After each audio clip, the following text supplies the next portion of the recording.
After the slight disappointment that was the FZX, Yamaha India has finally given us a new version of its popular sport bike, the R15. This is the Yamaha R15 V4.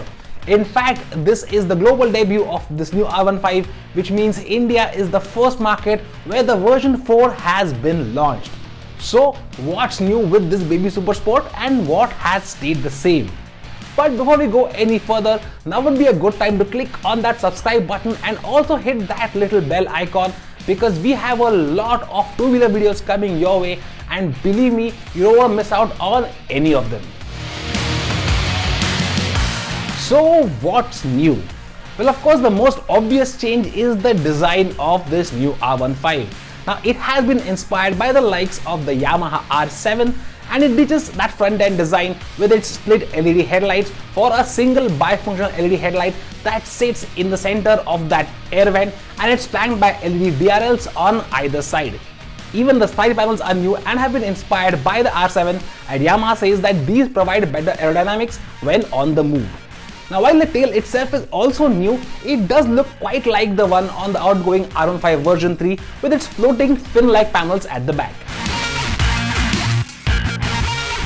The R15 V4 also gets an all-new digital instrument cluster, which Yamaha says has been inspired by the one from the R1.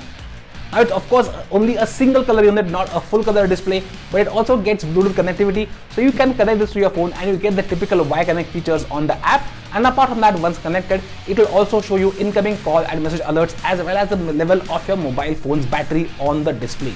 Now, the display also has got a lap timer and riding modes, track and street. Now, of course, it's important to know that these are not riding modes for the motorcycle, but modes for the display.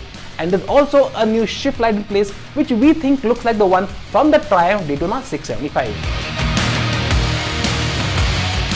While this R15 version 4 continues to run on the same Delta box frame that we got on the previous gen bike, it finally gets an upside down fork that the version 3 got in its international spec.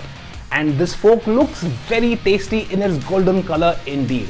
And while the rear suspension continues to be the same, it finally gets a cast aluminium gull wing swing arm, not that simple box section swing arm that we got on the Indian version of the R15 V3, which means the R15's legendary handling should be even better now.